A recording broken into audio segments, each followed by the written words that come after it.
Welcome to the Work, Wealth, and Travel Podcast. I'm your host, Nicole, and this podcast is your guide to start creating a lifestyle by design.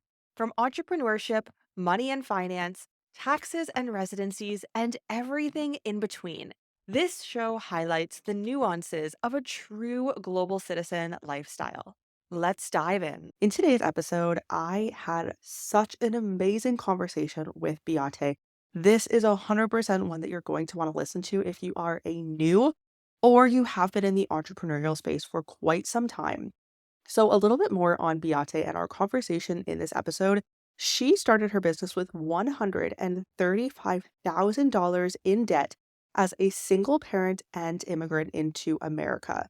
She then propelled her photography passion into a global enterprise, and then she sold that business to Bill Gates in a multi-million dollar deal.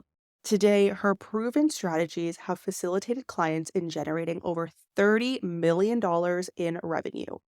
Her expertise, backed by her experience, offers a unique blend of practical wisdom and, of course, entrepreneurial inspiration. Let's dive right into the episode.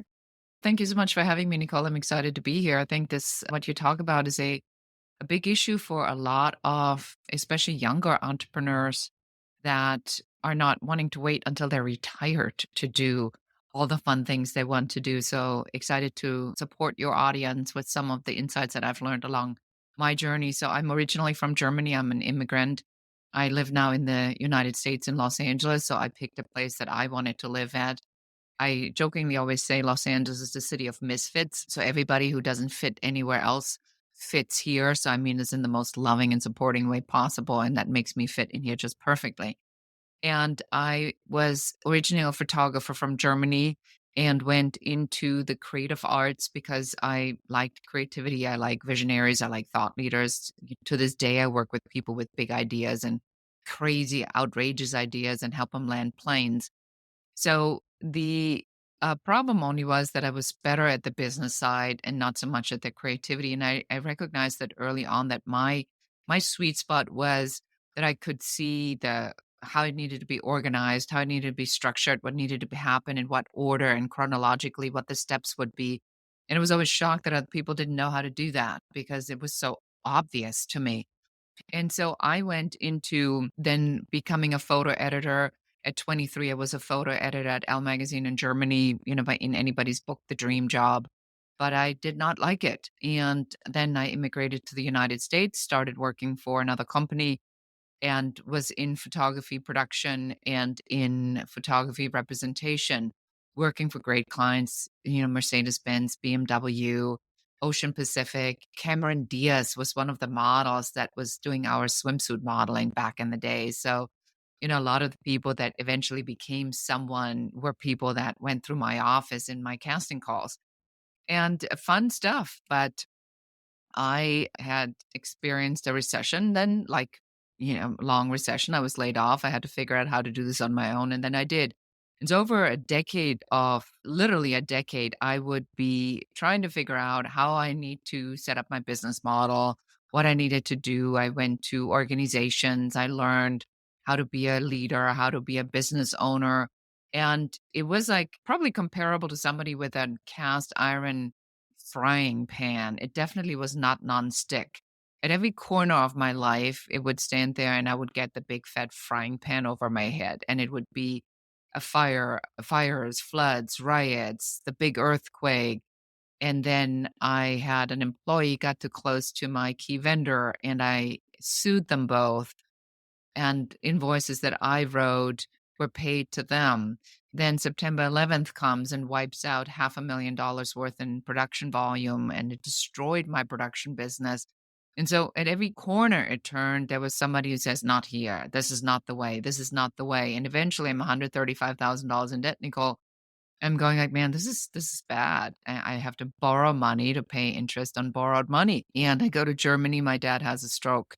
My father did not have a stroke. My father had pancreatic cancer, and my father dies within only 6 weeks. And now I'm paying for a funeral on money I don't have in Germany. I'm at this beautiful, picturesque valley with a Baroque church behind me. My father literally just been buried. And my phone rings, it's my office, and they're telling me that while I was gone at the funeral in Germany, we've been served a notice. So now we're losing the house.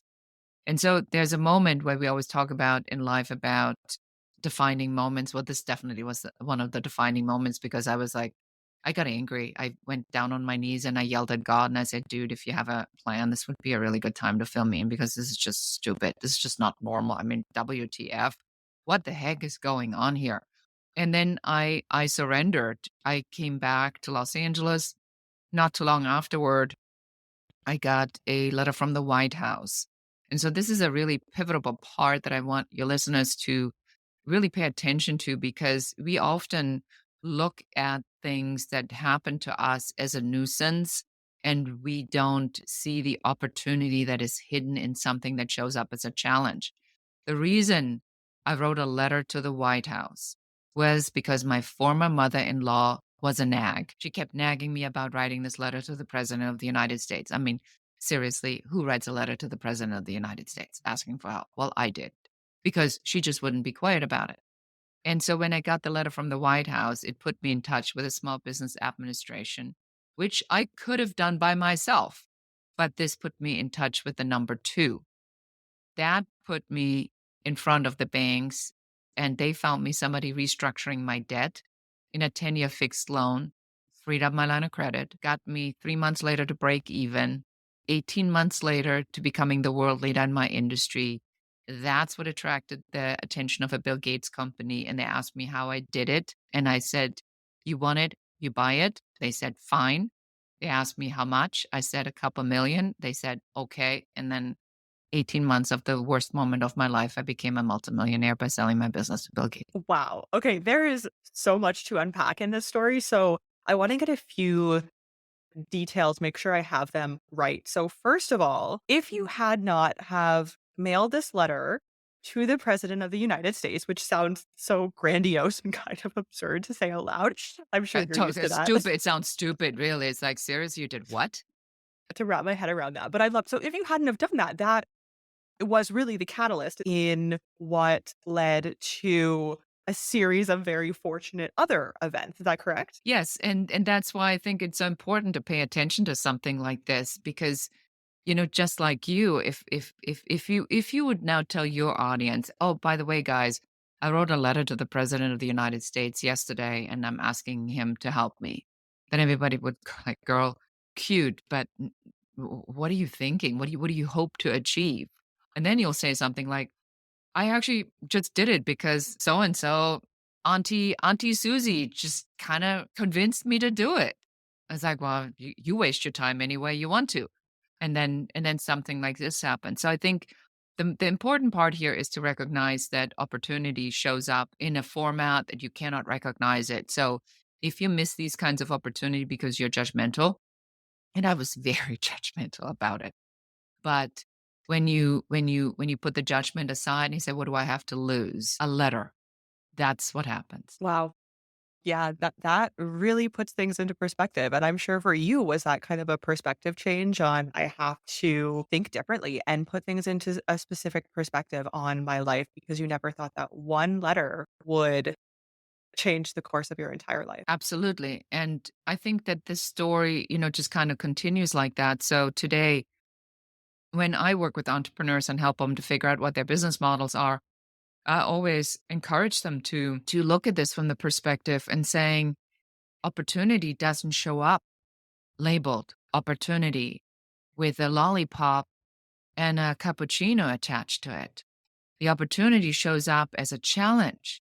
And then you go, seriously? Why would I want to do that? And I have another example that I think is really important to also understand because I know your audience, some of them, either are already out on the road or some are thinking on how am I going to make this happen? So sometimes not making a decision is your decision. So I remember when I was in production, my goal had been to become a music video producer. So I was always watching MTV. I'm like, oh my God, this is so cool. I want to do that. And then there came the day where I finally produced my first music video. And I remember I'm in the dry lake bed out in, 2 hours out of Los Angeles. And the grip truck comes and the camera crew comes, the director of photography comes, the talent comes, the stylist, the motorhomes, and out of nowhere, suddenly there's this whole little city that we have for whatever the day or 2 days that we are filming. And I hear this voice in my head, and this voice in my head says, "You need to go bigger." And I was like, "What do you mean?" I'm doing exactly what I had always wanted. At least I thought. It's like, "This is not big enough for you. You need to work on a global scale." And I was paying no attention to it. And then everything, pardon me, and then everything was taken away from me. And I lost the photography business. I lost the photography production business in September 11th. And one day I lost everything. Would I have listened to that voice at that time I heard it and had taken measures, then that might have been a different thing, but I didn't. And so when the decision was taken away from me, it wasn't so pretty. I still got there. Now, looking back, if I were to say to you, Nicole, do you think that it's worth 10 years of hardship to become a multimillionaire and selling your business to Bill Gates? What would you say? That's an interesting question. I would probably say, what's the alternative? I would need to know what the other side looks like. The other side would be you stay in your job. Then that would be a hard no. That would be a hard no. 10 years of learning, growing, difficult times, yes, but growth throughout that, yes. Staying in my job is the lowest form of failure for me. So there you go. So within that always lies the answer, is that if I look back now and I would say, and I can say, well, I had 10 years of just like the worst luck and all these tragedies, and then my dad dies. Look at where I am today. Is it worth it? So yes, it is worth it. You just cannot give up before the miracle happens. And I think I love this topic. I do still want to ask you some more questions about your initial story, but I think on this topic, I was just speaking with somebody, I think it was on a podcast the other day, about how you really need to be so consistent and have such incredible perseverance skills. Because I think in today's day and age, everything is online, on social media, on Instagram. It's very easy to see the few people who blow up or the few people who start a business and 6 months later it's amazing and they're making a bunch of money, or it appears that they're making a bunch of money. But what really, I know what it was, what really put this into perspective for me was I'm reading a book, I Will Teach You to Be Rich by Beate. And I think we all know this because of his Netflix show. And me reading the book, this is his first edition, I realized from his writing, I didn't know when it was published. It's an ebook. I can't very easily just go to the front and check. So through reading the book, he's talking about us 20 something year olds and when I'm 60. And then he starts talking about the recession in 2000. And I was like, oh my gosh, this book is over a decade old. I had no idea because he is now on Netflix and huge and big and doing all the things. And it really just put into perspective for me the consistency that you need to have in any business. It doesn't matter what it is, online, physical, doesn't matter.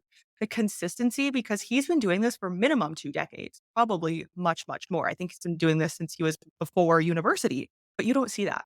You see he has a Netflix show, and now the last 6 months, everybody has known who he is. But that is not an overnight success. And I believe there's no overnight success. That is really decades in the making. I'm a 13-year overnight success. So yes, to your point, it is not when you see the success, you don't see the hard work that went into it. I mean, I do believe that some people figure this out sooner, especially if you are hiring the coaches and consultants. I mean, if somebody what is putting $100,000 in a Russell Brunson 1 year mastermind program, and then you get all the insights and access to the people that know everything about funnel hacking, you probably are going to get there faster than if you are sitting there and you're reading and researching on your own and watching free YouTube videos on that. Not to say that the information is not out there, but it comes down to two things: time or money. What do you value more? And I've been doing this for decades, and I'm certainly not 20, far from, but there is time that goes into it. So you do need to think about what is your value. Time for me is very valuable. I'm very conscious who I give my time to and what I give my time to. I was thinking about this complete side note. So as I was working with my mother-in-law, who's 92, on setting her up for her computers, she's 92. So it's not like she's taking her iPhone and doing wild things on it. But she needs to be able to log into her bank account to see that her money is there. She just needs to be able to do that because that's her safety zone. And when she cannot do that, it causes her stress and anxiety. So when I went in and I saw that she hadn't updated because the iPhone updated the operating system because it's an automatic update. So now she needed to enter her Apple ID so that she could get her emails and all access because it was shutting down certain things until she did that. She doesn't know what that is, nor does she know how to do it, nor does she know what her Apple ID password is. I'm sitting there and I'm spending like literally over the last 3 months, I've spent 40 hours just helping her with the internet access and getting these guys out there, yelling at them, making sure she's safe, that she's staying in a non-anxious moment. And I'm thinking to myself yesterday, I have put so much time into this. I would not do this in my own business. I would hire somebody to do that. But for her, I do that.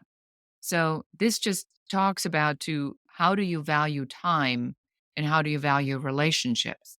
So I do this because I want her to be calm because that benefits my partner, that benefits me.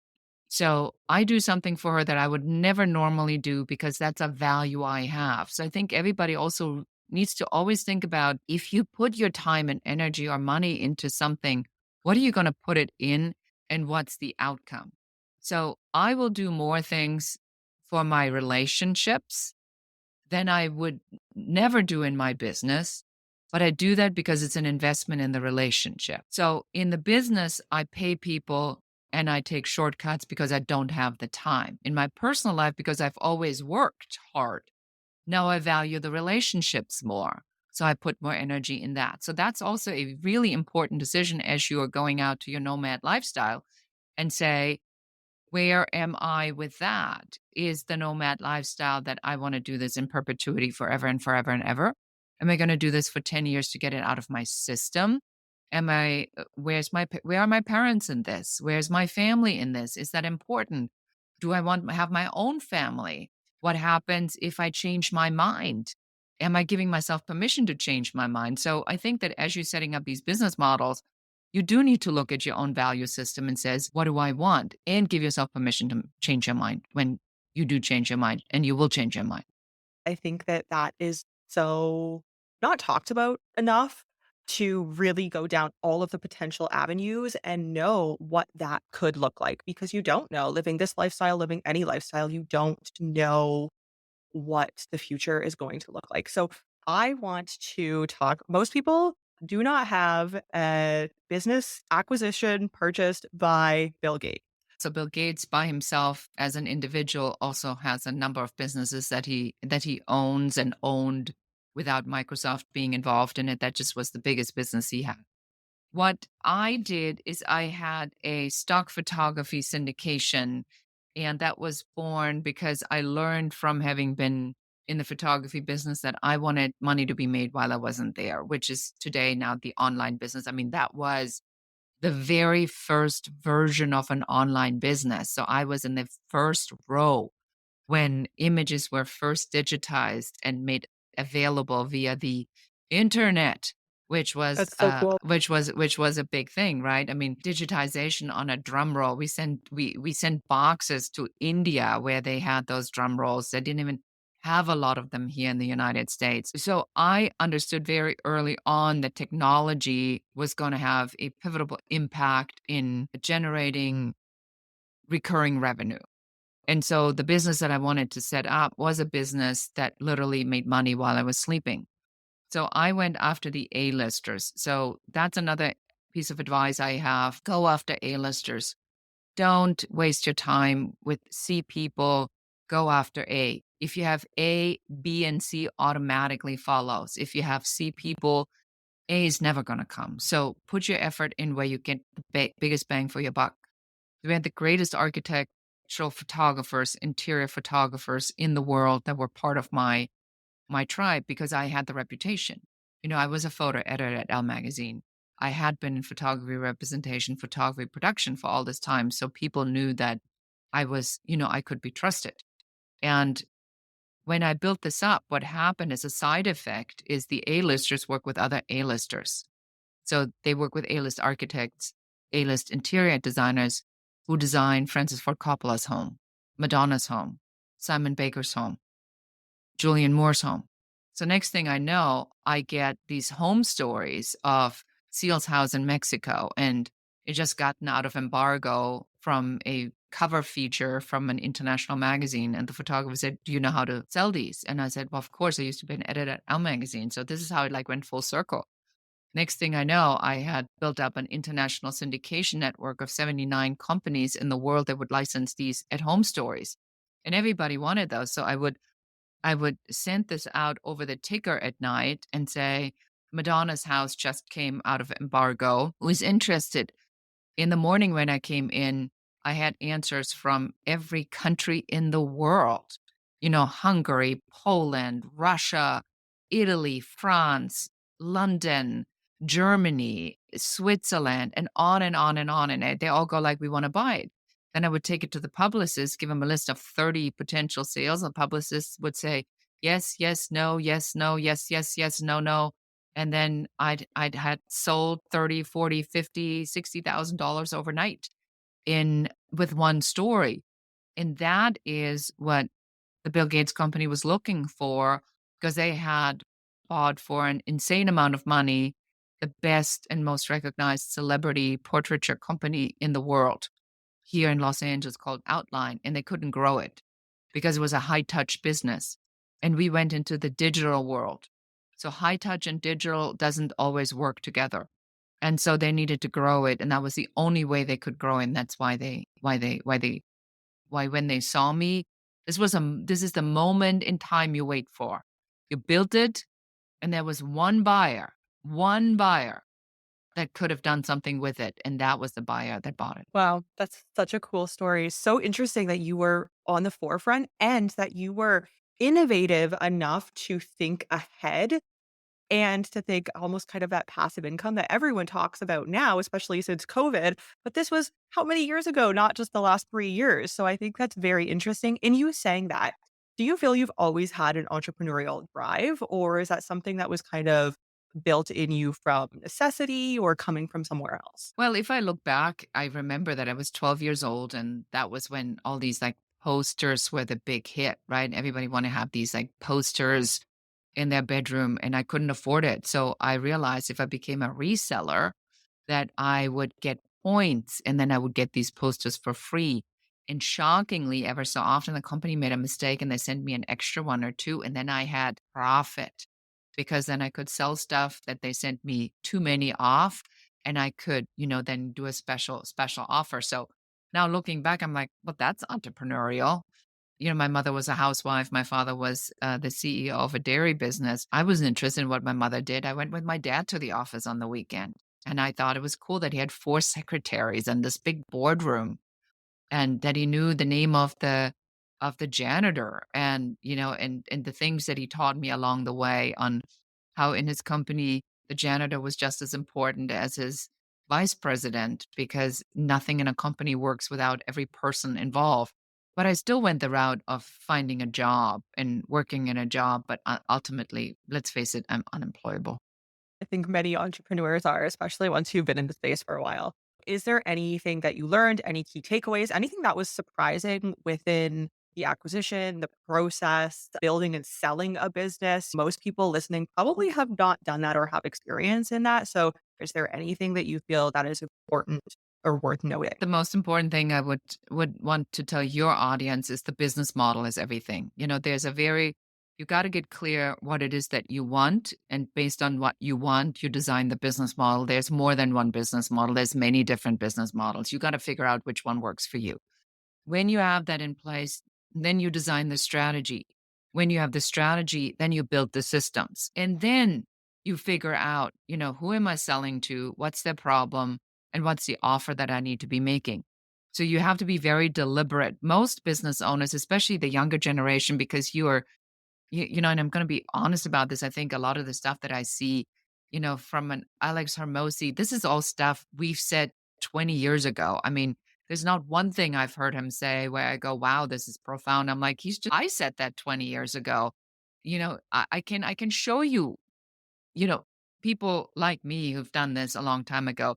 So a lot of these guys just taking existing information and regurgitating it and putting it out as if it was their own. So don't drink this Kool-Aid. There is only a small percentage that will get to that level. And let's look at Gary Vee. I don't know what Gary Vee's business model is. I do this for a living and I can't figure it out. I think his business is like he wants to be like a Trump, right? Just the new version of it, where it's like what? Gary Vee vodka, Gary Vee travel, Gary Vee, grass growers. He wants to be a celebrity. So you got to be very clear. What is it that you want and what does it come with? And then you have to build it accordingly. But in 100% of all cases, it's going to be work. What are your thoughts on building a business that you are passionate about? Would you say that figure out what you're passionate about and build from there, or figure out what can, and some people do give this advice, figure out what do people need? Even if it's not something you're truly passionate about, what do businesses need? What do consumers need? And then sell from there. That goes back to the first and ultimate decision. What are you in it for? So for somebody who says, I just want to make the money, okay? I just want to make the money. I want to make the money so I can sit in Buenos Aires, I can go to Mexico, I can go to Portugal, I can go to Spain, I can travel. I just need the easiest, fastest way to the cash. Then you do your market analysis, you try different things until you find the winning offer. You don't care, and then you perfect the offer, and then you make the money. That works to a certain extent. I know a lot of people that have done that, and then there comes the point where they say, well, this can hardly be it because it underutilizes. I find that people that live on purpose and in passion have a way better time in life. I mean, I cannot even fathom. I mean, it is literally unfathomable for me to get up in the morning and say, I'm going to do something that I don't like to do because it makes me money. I have to We put this in our mission statement. We are an impact driven company. And that means that we measure our impact by how much impact we help others make. If I don't help you to make your impact, I'm not doing my job. I'm failing at my job. But that's a decision you need to make as you're going in and you say, I'm going to give myself permission for 5 years. Just let's get the money out of the way. Let's just get it out of the way. And then I'm going to start moving into something that I'm passionate about. Or you say, I am very passionate about it. I'm going to figure out how to make money with it. There is no good answer to that because you have to live with the decision that you make. And I always look at it this way. So, yes, you can find a partner in life who has all the attributes that are on your list: tall, handsome, six pack, fit, successful, drives a nice car, travels frequently, friendly, good manners. But if there's no spark and you don't want to rip his clothes off and be wild and passionate, you're going to not have a great time in this relationship because something's missing. So when you build a business that's based on the criteria, you're going to have the same problem. It's going to be not fulfilling over time. What is my advice? Passion supersedes everything else because you're going to have hard times, even in what things looks like an easy business. But with passion, you can overcome so much more because you always go back to, but I have an energy that's connected to that and resonance. I wanted your take on that. So thank you for sharing that. I think that's very insightful. You have many accolades to your name. You were named top 100 global thought leaders by People Hum. There's so many here as I'm reading them. Number one international award-winning Amazon bestseller. One of the 50 most followed women entrepreneurs by HuffPost. There's many things that you have been a part of. What has that journey looked like? And is that part of the current business that you have now? So the business is definitely based on passion. So once I came out on the other side, having gone through what I've gone through as a single working mom with a lot of obstacles stacked against me, I wanted to share the information. I remember that as I was going through this, there was this moment where I would sit at a conference and it was the National Association of Women Business Owners, and I heard this woman speak. And to this day, I know the story she talked about. And I listened to her and I'm thinking to myself, one day I will be up on stage.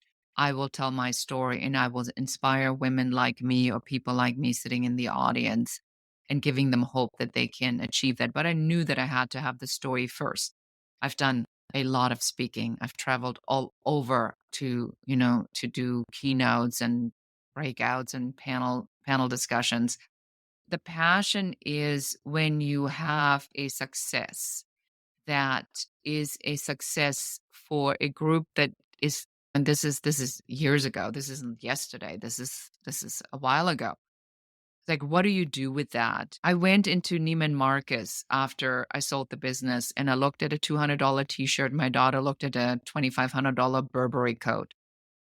And I had the money and I looked at it and I put it back on the rack. I said, Mookie, we need to go. It didn't mean anything to me then. It's not meaning anything to me now. So I knew very quickly that my fulfillment in life wasn't going to come from that. My fulfillment in life was going to come from helping people make an impact. I really am driven by that. And then there was a moment where I'm like, seriously, God, am I going to have to go through all of this all over again? And the answer is yes, because this other thing was a prelude to what I'm doing now. So I work with a lot of visionaries, thought leaders now, help them to grow their authority and scale their impact. And what that means, I help people land planes. A lot of people have ideas, but they don't understand business models. They don't understand strategy. They don't understand systems. There's this internet marketing trap that I find so unethical and so revolting. And it goes like this. It's like you find something that resonates with you on the ethical persuasive language, which we all know is part of neurolinguistic programming and neuroscience, right? It's all meant for your brain to fire certain signals. So you see something that you like and you buy it. You spend $2,000 on it, or $5,000, or 10,000, 25,000 on a high ticket program.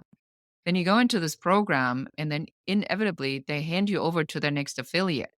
So if you just figured out, let's say, how to speak from stage, your next thing is that the next affiliate offer is, what are you going to be selling from stage? You need an offer. So now the affiliate program is how to create an offer. Now then Jeff Walker comes in the affiliate program and says, like, how do you launch the product? Now you need to buy the product launch. Then you have the product launch formula. Then you go and you say, well, now I need a funnel.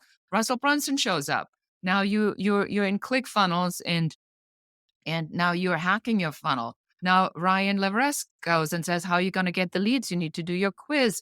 Now you pay for this. Now Ryan Dice shows up and says, you still need more leads, with your micro offer. And so all you do is you constantly chase the one domino that tips the whole thing. And you need to stop that. You need to look at, what do I want? What is my business model? And then I can help you to take these pieces and assort them in such a way where I said, you're a nomad. What are you going to do with speaking? Yeah, it sounds sexy, but no. You do your speaking with podcasts. Much better strategy for you because you're independent. So you need to build it so it fits your lifestyle. You save yourself money, you save yourself time. So that's what I do. I help people to a friend of mine, Krista Grasso, calls it unnecessary complexity, to get rid of the complexity, to get really focused. What is it actually that you do?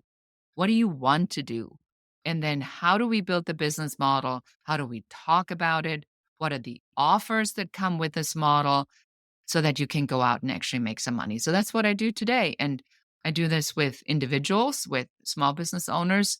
I do this with companies like Amazon, and where I'm being brought in as a strategist to help them to take all this information that they have and distill it down to action items and an executable plan. That's my specialty. I can take a lot of noise and make it land. How did you scale this? How long has this business been in existence? And what did the journey look like for you? But before you answer that, I do just want to note it's so interesting what you just said because I completely and agree. And I think that anybody who has even had a little tiny taste of online business will understand that you are always being sold to by the experts, the Russell Brunsons, the big names. there's always something more you have to know. And you could know that thing. You could know everything you need to know to get started, but they will sell you that you do not know. And so I think it's a very interesting that you bring this up because that's how they make money. Not saying they're not providing amazing, valuable information because they are, especially if you really need that one area of information. But it's so easy to then go, oh, but you need this piece of the puzzle. And then there's this piece of the puzzle. And it's almost like a hamster wheel. You summed that up exactly correctly, and that's what the entrepreneurial trap is, the next thing, the next sexy thing that makes it easy, and people keep chasing that and chasing that and chasing that. I mean, yes, it is absolutely possible, which we see in the testimonials, right? So there are these 10 people that say, "Oh my god, that was the thing for me." For most people, it just isn't, because to stay with the example of speaking, because then you find out that you have to travel. So every speaking engagement that's 1 hour, you have to travel there for a day and travel back for a day. You have all the preparation, then you have to have all the follow-up. So now you're 3 days away from your family or from your friends, and you're always on the road. And I know people who have done this and they burned out. They burned out incredibly quickly. So yes, it sounds good, but then the realities of these decisions are different. Or if you go into a full-on internet business where it's only an online marketing business, you're always going to be in front of the computer. So yes, you can sit in Buenos Aires and Portugal and the best places of the world, but you're on the computer all the time, like you're slave to the computer. My business today is a consulting business, and I've set it up. We actually, before COVID, I was doing a lot of women leadership development and I was doing a lot of speaking, and I loved it. And I thought that we finally had gotten to the point where we could get women leadership to equality. And then COVID came, and look what happened to women leadership now. I mean, it's just gone back. And, we've changed the rights women have in the United States. We are going back to the cave woman times where women have no rights at all. And it's just crazy. And then I got served by Google and YouTube. I had a my channel was crushing it. We were doing really well, and then I was served in front of an audience that are women haters. And now I am looked at my age, and we can talk very honestly about brand, as an aging feminist. And all women are feminists on whatever you want to call it or not. I mean, I've been in the game long enough. I mean, if you stand up, if you feel that you should have rights, that's a feminist, but call it whatever you want. I don't care.